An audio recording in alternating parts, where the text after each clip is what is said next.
안녕하십니까. 원클릭 AI의 연준모입니다. 오늘은 어텐션과 오토인코더에 대해 알아보도록 하겠습니다. 목차는 간단하게 어텐션이랑 오토인코더 이렇게 두 개로만 구성을 했습니다.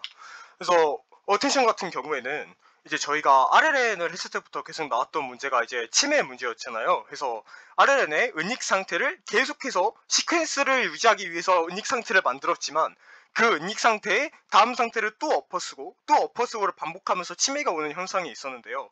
이제 그거를 방지하기 위해서 이제 연구 DB를 하나 만들어 놓고 거기에서 새 상태를 뽑아 놓고 사용하는 게 이제 LSTM이었습니다. 하지만 그거 말고도 이제 침해를 해결할 수 있는 문제는 굉장히 많이 있는데요. 특히 이제 나중에 배우게 될 트랜스포머라는 엄청나게 개쩌는 아키텍처에서 사용하는 게 바로 어텐션이 되겠습니다. 해서 이제 치매를 치료하는 굉장히 중요한 개념이다 라고 생각을 해주시고 들어가시면 좋겠습니다. 그래서 어텐션에는 크게 세 가지의 값들이 있는데요. 그게 지금 앞에 보이시는 쿼리, 그리고 키, 밸류 이렇게 세 개가 되겠습니다. 이 세 가지로 얼마나 더 중요한지에 대해서 판단을 하게 되는 거예요. 그래서 일단 어텐션이라는 걸 간단하게 좀 보자면은 이제 문장 한 줄이 이제 딱 들어가는 거죠. 이제 안녕하세요. 제 이름은 연준모입니다. 라는 문장이 들어가게 되면은 이제 그 문장에 대해서 어디가 중요하고 어디가 더 덜 중요한지에 대해서 점수를 다 매겨주는 거예요. 안녕하세요에서 안녕에 90점이 주고 하세요에 60점이 들어가고 이런 식의 원리라고 생각을 해주시면 되겠는데요. 그래서 지금 나와 있는 것처럼 이제 쿼리 행렬로 당연히 구현이 되겠죠. 저희는 토크나이징을 사용하기 때문에. 그리고 키 행렬, 밸류 행렬 이렇게 다 벡터 형태로 들어가 준다고 생각을 해주시면 되겠습니다. 이제 트랜스포머 모델로 넘어가게 되면 이제 셀프 어텐션도 나오고요. 멀티헤드 어텐션도 나오고요. 이제 이런 것들 뒤에 덴스 레이어, 그 밑에 레이어 놈 이렇게 붙게 되는데요. 이제 여기의 개념은 나중 가서 트랜스포머 할 때 한 번 더 다루면 좋을 것 같습니다. 해서 넘어가서 이제 이게 일반적으로 이제 저희가 알고 있는 가장 기본적인 어텐션의 식입니다. 그래서 소프트맥스가 되겠고 위에 이제 쿼리 값이랑 키 값의 전치가 들어가는 모습을 보실 수 있습니다. 그래서 지금 비율을 제가 파란 색깔로 따로 표시를 해놨는데요. 이제 밸류를 도서관에 있는 모든 책 내용 그 자체라고 두고 들어가겠습니다. 그리고 키 값으로 모든 책의 제목, 키워드가 키 값이 되겠고 쿼리가 이제 저희가 집어넣는 게 되겠죠. 이제 나의 리포트 주제가 되는데요. 지금 이 케이스에선 고양이와 관련된 역사를 쿼리 값으로 넣고 시작을 하도록 하겠습니다. 그래서 지금 소프트맥스에 들어가 있는 식을 보시면은 제일 먼저 쿼리랑 키의 전치 값을 계산을 하게 돼요. 그게 이제 소스 값으로 들어가지는데요. 이제 여기에서 왜 전치를 넣고 들어가느냐 생각을 해 보시면 파이썬 같은 경우에는 벡터가 무조건 세로 벡터예요.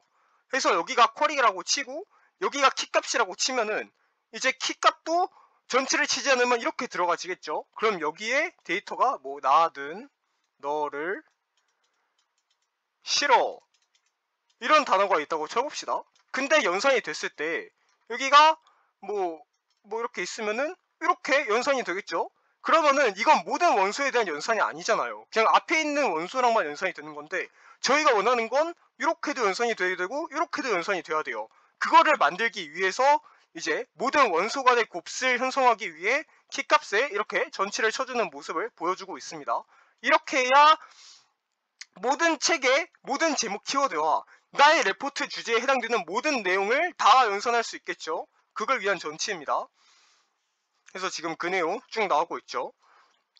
쿼리의 행렬과 키의 전치에 곱시다 이렇게 나오고 있고요. 이제 여기 보면은 이제 내적을 설명하고 있는데요. 이제 내적을 해야지 얼마나 유사한지 그 유사도를 측정할 수 있겠습니다. 그래서 간단하게 여기 보시면은 고양이와 관련된 역사가 내 주제죠. 근데 찾은 책의 제목이 고양이의 역사예요. 그럼 높은 점수가 나오게 되겠고 내 주제가 이건데 책 제목이 뭐 군주론이에요. 아니면 멋진 신세계처럼 완전히 관련이 없는 책이면은 낮은 점수가 나오게 되겠습니다. 이건 이제 내적인데 이제 이거를 벡터를 이용하면 굉장히 쉽거든요. 이제 고양이랑 관련된 역사 벡터가 이렇게 있고 고양이의 역사 거의 비슷하니까 한 이쯤 있다고 칠게요. 그러면은 합산이 되면서 이제 이쯤까지 가지면서 높은 점수 90점이 나오게 되는 거겠고 90점은 예시입니다. 반대로 고양이와 관련된 역사가 이만큼 있는데 이제 군주론 너무 아예 반대죠. 이렇게 돼버리니까 합산이 났을 때 이제 이렇게 나와버리는 거예요. 그래서 낮은 점수가 나온다 때문에 반드시 이 연산은 내적으로 해야지 이제 얼마나 유사한지를 측정할 수 있겠다고 생각을 해주시면 되겠습니다. 내적 자체가 얼마나 같은 방향을 바라보고 있느냐를 계산하는 게 애초에 내적이잖아요. 때문에 여기에서 이런 식으로 사용을 합니다. 네, 그래서 그 다음에 이제 이 행렬에 들어가 있는 모든 요소를 요 DK로 나눈 게 되겠습니다. 이거는 이제 내적 값이 너무 커져가지고 소프트맥스의 기울기가 0이 되는 걸 방지하기 위한 거예요. 저희가 지금까지도 분모가 0이 된다든지 아니면 발산한다든지 수렴한다든지 이런 문제점을 막기 위해서 안전하게 뭐 값을 하나씩 더 더해주거나 그런 케이스가 자주 있었죠. 적어도 그 중에 하나라고 생각을 해주시면 되겠습니다. 그게 지금 여기 들어가 있는 루트 DK라고 생각을 해주시면 되겠고요. 그래서 보시면은 점수가 90이 너무 크면은 90처럼 너무 크면은 이 책은 100% 나머지는 0%처럼 너무 극단적인 결과가 나와요. 이렇게 돼버리면 어텐션을 치는 큰 의미가 없어지잖아요. 하나가 죽어버리니까. 이제 이런 거를 막기 위해서 이제 DK를 집어넣게 된다. 키벡터 차원이라는 값을 점수들을 나누어서 이제 점수의 차이를 진정시키는 안정화 장치입니다. 그래서 이걸 사용하게 되면 이렇게 깔끔하게 나오는 모습을 보실 수 있습니다. 0으로 가지 않았죠. 그래서 이제 그 다음에 스케일링된 이제 스코어의 행렬을 각 행에 대해서 소프트맥스에 적용을 하게 되겠습니다. 그렇게 되면은 이제 요 값들 소프트맥스 저희 다 알고 있죠. 모든 원수의 합이 1이 되게끔 변환해 주는 게 소프트맥스였죠. 요거를 소프트맥스 치면은 이제 이렇게 85%, 15% 이렇게 출력이 되게 되는데요. 이게 이제 무슨 의미냐면 저희가 계속 들어갔었던 그게 고양이의 역사잖아요. 고양이의 역사에 대한 책 내용은 85%만 집중을 하고 이제 군주론 책에는 15%만 집중하라는 이제 지표가 출력이 되게 되겠습니다. 그래서 이 값을 가지고 이제 나중에 아웃풋 값을 연산을 해야 되는데요. 그래서 지금 여기에 나와 있는 이 소프트맥스 각행 값 이게 이제 무슨 의미냐? 이제 아까 쿼리큐 이렇게 뽑아냈었잖아요. 그러면은 여기가 1일 때 여기가 3일 때가 있겠죠. 요쯤 됐을 텐데 이제 그 얘기 지금 하고 있는 겁니다. 해서 각 행의 모든 합시 1이 되도록 만든다. 네, 맞습니다. 그래서 이게 얼마나 집중을 해야 하는지에 대한 확률적 가중치가 된다. 그 내용입니다. 그래서 아까 제가 소프트맥스에 집어넣어서 나왔던 그 출력값 있잖아요. 그 출력값이 이제 여기에 들어가는 A가 되겠고요. 그리고 실제 책의 내용물이 여기 있는 V가 되겠습니다. 해서 이들을 곱하는 걸로 가중평균을 만들어요. A 자체가 얼마나 할당해야 되느냐에 대한 그 지표 퍼센트를 가지고 있기 때문에 실제 책 내용물과 곱해서 만들어주게 되겠습니다. 그래서 요거를 최종적으로 치면은 이제 고양이의 역사에 대한 내용 85%와 군주론에 대한 내용 15%를 가지고 있는 그 해석물이 재해석하게 된 해석물이 나오게 되겠죠. 지금 여기는 쿼리 하나 그리고 밸류 하나에 대해서 이제 연산을 한 건데 이제 둘 다 이제 벡터잖아요. 그러면은 이제 이런 값들이 엄청나게 많이 나오게 되겠습니다. 그걸 이제 다 취합하기 위해서 이제 여기에 시그마 들어가 있는 것을 확인해 보실 수가 있습니다. 네, 해서 이렇게 나온 것이 어텐션의 최종 결과물입니다. 그래서 아웃풋의 i번째 행, 이제 V 행렬의 모든 행, 이제 이렇게 다 계산을 해서 가중 평균 내게 되겠습니다. 그래서 여기도 한번 쭉 읽어보시면 좋을 것 같고요. 결국은 이제 정보의 종합 벡터다 그런 결론을 내리고 있습니다. 그래서 이제 어텐션을 한번 이렇게 합쳐서 보면은 제일 먼저 저희가 쿼리, 그러니까 내 질문에 대한 키워드가 얼마나 비슷한지에 대해서 점수를 매겼죠. 이걸로 스코어를 저희가 매겼습니다. 내적을 활용해서요. 그 다음에 이 점수를 집중할 비율로 변화를 했어요. 거기에서 저희가 소프트맥스를 사용을 했고요. 그래서 이 배율과 실제 내용물을 섞어서 새로운 종합 정보인 아웃풋을 만들어 냈었습니다. 여기까지가 이제 어텐션이라고 생각을 해 주시면 정말 좋겠습니다. 네, 해서 가장 중요한 게 이제 또 내적이 되겠다고 생각을 하고 있는데요. 그래서 내적을 했기 때문에 이제 그 퍼센테이지를 뽑을 수 있기 때문에 그래서 어텐션은 이 치매를 해결하고 이제 장기 의존성 문제를 극복하기 위해서 존재한다. 이제 트랜스포머 등장 이후 아키텍처에서 굉장히 잘 사용하게 되겠습니다. 아까 제가 앞서서 얘기했었던 이제 여기 셀프 어텐션, 멀티 어텐션 나오는 모습 전부 다 트랜스포머 아키텍처에서 사용하게 되겠습니다. CLS 토큰도 이제 나중에 트랜스포머 넘어가고 토크나이징하고 이럴 때 이제 같이 알아볼 수 있을 것 같은데요. 그래서 여기도 이제 어텐션에 대해서 굉장히 중요한 지표가 되겠습니다. 또 저희가 이제 주로 딥러닝 코드를 만들 때 제미나이나 챗GPT를 많이 사용을 하게 돼요. 그러면은 걔네가 출력해준 코드를 보고 저희가 무슨 뜻인지 다 알아야 하잖아요. 이제 꼭 들어가는 지표 중에 하나가 어텐션이 들어가면은 SDPA, EALG 이런 지표가 사용이 되는데 이거 전부 이제 나중에 트랜스포머 하면서 코드를 통해서 알아보면 진짜로 좋을 것 같습니다. 네, 그래서 이제 어텐션에 대한 얘기는 여기까지 하면 딱 좋을 것 같고요. 이어서 오토 인코드에 대한 내용을 한번 들어가도록 하겠습니다. 그래서 여기는 일단 오토 인코드의 제일 큰 특징 중에 하나가 이제 비지도 학습이에요. 얘는 그냥 계속 때려 박아가지고 저희가 첫날에 비지도 학습의 특징이 그 특징을 추출해내기 위함이라고 했었잖아요. 마찬가지로 얘도 특징을 추출하기 위해 있는 것이 오토 인코더라고 생각을 해주시면 되겠습니다. 그래서 어떻게 하면 데이터를 효율적으로 압축할 수 있고 어떻게 그 효율적으로 압축한 데이터를 효율적으로 다시 필 수 있는지를 이제 학습하게 되겠는데요. 보시면은 저희 저번 주에 이제 유넷 했었잖아요. 그것도 이제 인코더를 통해서 이미지의 크기를 줄이고 디코더를 통해서 그걸 다시 키우는 형태였는데 얘도 마찬가지입니다.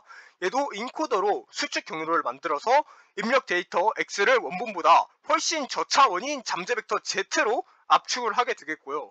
반대로 이제 디코더로는 압축된 Z로부터 원본 X와 최대한 유사한 X햇을 복원해야 되겠습니다. 이제 이 과정 속에서 엄청나게 많은 가중치가 들어가게 되겠는데요. 에포크를 엄청나게 높게 가지고 가서 최대한 이쁘게 압축이 되고 최대한 이쁘게 복원이 되는 그 가중치 값이 만들어질 때까지 계속 때려박는 겁니다. 때문에 이제 저희가 이제 루스 펑션을 사용할 거 아닙니까? 그때 이제 MSE처럼 이제 전체에 대해서 비교를 할 수 있는 그런 루스 펑션 사용한다고 생각을 해주시면 되겠습니다. 참고로 오토 인코더 입력 이미지입니다. 이거를 꼭 알고 들어가셔야 될 것 같은데요. 그래서 넘어가서 이제 핵심은 이제 병목입니다. 이거를 이제 깔끔하게 압축을 하고 깔끔하게 피는 거예요. 이거를 어떻게 조금 생각을 하시면 좋겠냐면 이제 이거는 매니폴드의 개념이긴 한데요. 이제 이렇게 A4 용지가 하나가 있습니다. 여기에 점을 이렇게 9개를 찍는다고 생각을 해볼게요.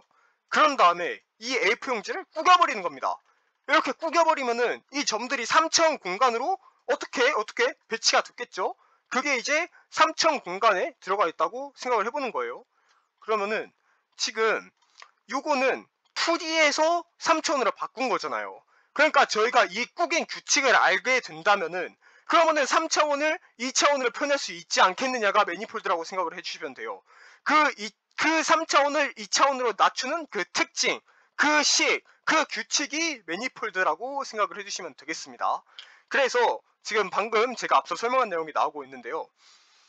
이제 매니폴드는 데이터가 실제로 살아가는 숨겨진 저차원 공간이라고 생각을 해주시면 되겠습니다.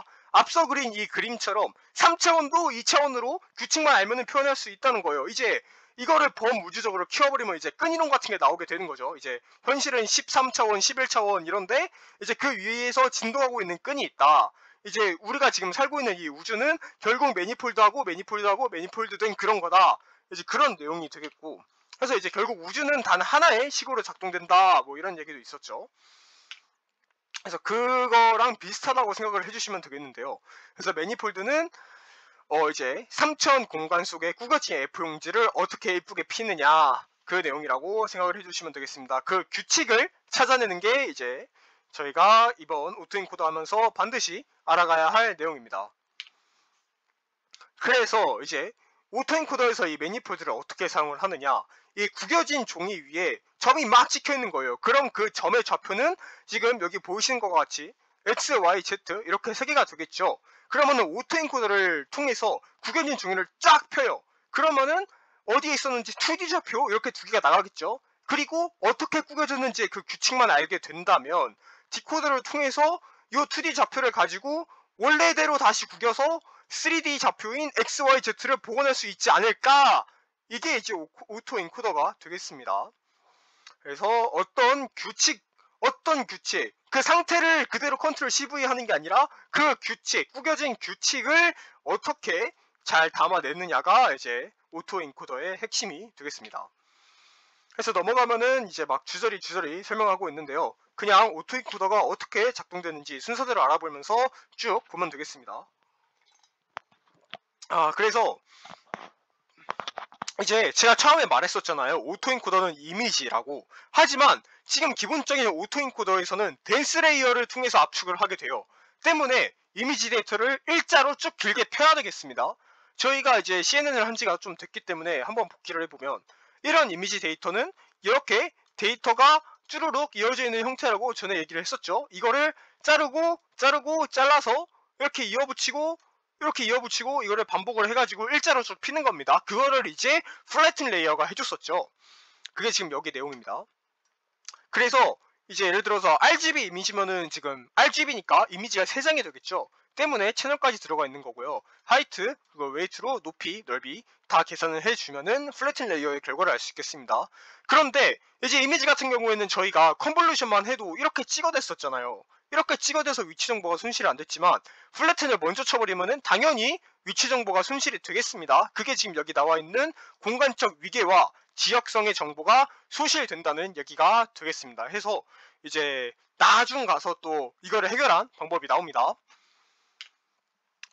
해서 지금 그렇게 일자로 쭉 핀 게 이제 여러 개의 댄스 레이어로 들어가게 되겠습니다. 이게 L개의 댄스 레이어로 들어가게 된다는 게 요 소린데요.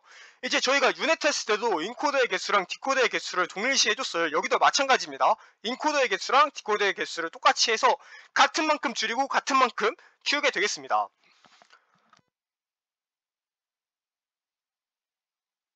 근데 이제 저희가 댄스 레이어는 그냥 그 완전 연결 레이어로만 배웠잖아요. 이 앞에 있는 모든 노드에 대해서 그 다음 노드가 전부 다 이렇게 연결이 된다.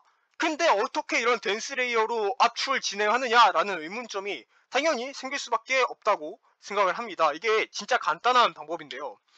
그냥 이렇게 무식하게 노드 수를 줄여버리면 됩니다. 지금 여기가 16개 노드고 8개 노드, 4개 노드죠. 지금 보면은 강제로 노드를 절반으로 줄였어요. 그러면은 강제로 절반으로 줄어드는 압축된 이미지가 만들어집니다.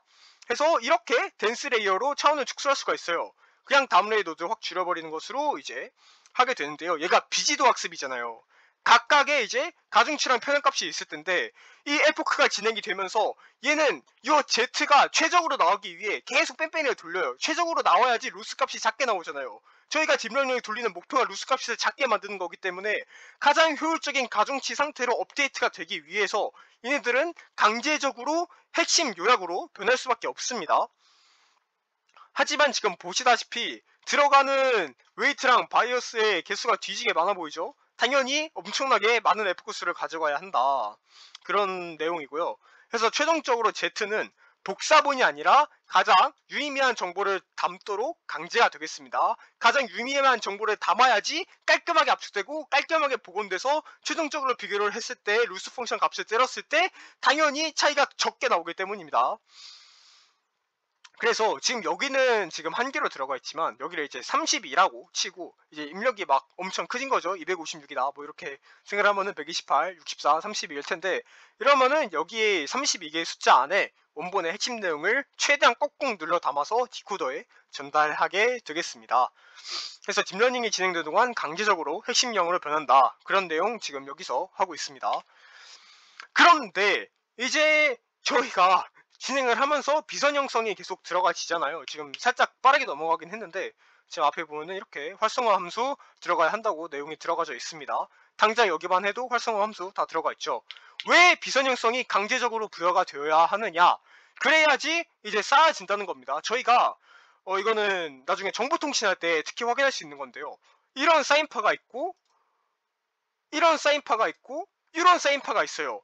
이런 사인파를 수도 없이 쌓아가지고 저희가 흔히 알고 있는 이런 디지털 시선으로 만드는 거란 말이에요. 즉 선형적이면은 레이어가 진행될수록 저희가 원하는 형태로 바꿀 수가 있어요. 하지만 그딴 거 없이 그냥 이렇게 선형적이다, 비선형이 아니다, 그러면 쌓아봤자 어차피 계속 비선형이에요. 이렇게 모양이 바뀌지가 않는다고요. 때문에 반드시 이제 비선형성을 부여하기 위한 활성화 함수가 각각 댄스를 끝마다 붙어줘야 한다는 내용입니다. 당연히 모든 그거에 대해서 활성화 함수가 붙기 때문에 연산도 엄청 오래 걸리겠죠. 하지만 이렇게 해야 이제 강력한 비선형성을 띠는 매니폴드를 학습할 수 있게 되겠습니다. 그래서 꼭 여기에 비선형 함수 들어가야 한다. 딱 이걸로 이해를 해주시면 진짜 좋겠네요. 그래서 이렇게 비선형성을 잘 가지고 저희가 디코더에 들어가기 위한 Z값을 깔끔하게 압축을 했습니다. 그러면은 이제 이 32개의 숫자라고 합시다. 아까 예시를 그렇게 들었으니까 이거를 어떻게 다시 256으로 펼칠 건지, 어떻게 더 큰 숫자로 계속 펼칠 건지 그 노하우를 이제 디코더를 통해서 이제 갖게 되겠는데요. 그래서 이제 디코더 같은 경우에는 인코더의 구조를 역순으로 뒤집은 형태가 되겠습니다. 그래서 이제 D에서 256, 30이었으면 30에서 256까지 꺼내고 이제 그 D가 나오면은 이제 요 D랑 이거랑 두 개 비교를 하게 되겠죠. 근데 보시면은 엄청나게 많은 가중치가 들어가요. 인코드에 들어간 만큼 디코드에도 들어가야 되잖아요. 그러면은 너무 값이 많아지니까 대신에 인코더 가중치의 전체로 설정을 하는 요 제약을 주기도 하겠습니다. 이러면 파라미터 수는 절반으로 줄어들어서 과속값을 방지하는 데 도움이 되겠지만, 이렇게 되면은 인코드에 있어서 만족을 해야 되고 디코드에서도 전치로 만족을 해야 되기 때문에 굉장히 허용될 수 있는 값의 범위가 훨씬 좁혀지겠죠. 이렇게 됐을 때 여기에 들어가는 값만 가져야 되니까요. 그래서 훨씬 더 딥러닝이 힘들다, 그렇게 판단을 해주시면 되겠습니다. 네, 해서 이제 디코더를 통해서 1차원 벡터를 이제 2D 이미지로 쭈루룩 올린 다음에 이제 이렇게 이미지로 바꾸겠죠. 그러면은 이제 요게 이렇게 나오느냐, 이렇게 나오느냐, 아니면은 일반 실수 데이터로 나오느냐에 따라서 이렇게 시그모이드나 하이퍼볼릭 탄젠트 또는 활성화 함수 없이 진행이 되게 되겠습니다. 이제 시그모이드 같은 경우에는 일반적으로 이제 정규화된 흑백 이미지 같은 경우에서 0이랑 1세로 나오기 때문에 사용을 하게 되겠고요. 그 외에는 이제 뭐 하이퍼볼릭 탄젠트나 아니면 사용 안 하는 방식으로 디코딩을 하게 되겠습니다. 그러면 그렇게 최종적으로 출력이 된 그 이미지에다가 이제 손실함수를 때려서 이제 가장 처음에 들어왔었던 입력 데이터랑 이제 여기서 출력이 된 X 해시랑 비교를 하게 되겠죠. 이 비교를 할 때 지금 MSE를 사용을 하느냐 아니면은 BC라고 또 있는데 그걸 사용을 하느냐, 그 얘긴데요.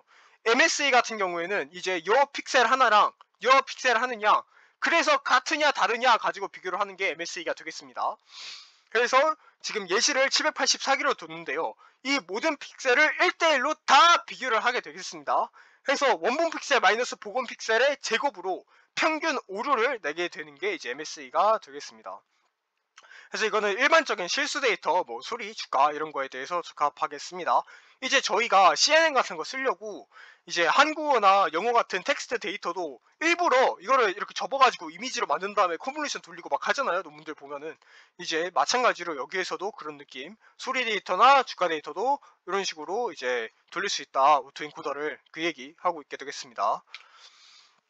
그 다음이 이제 BC가 되겠는데요.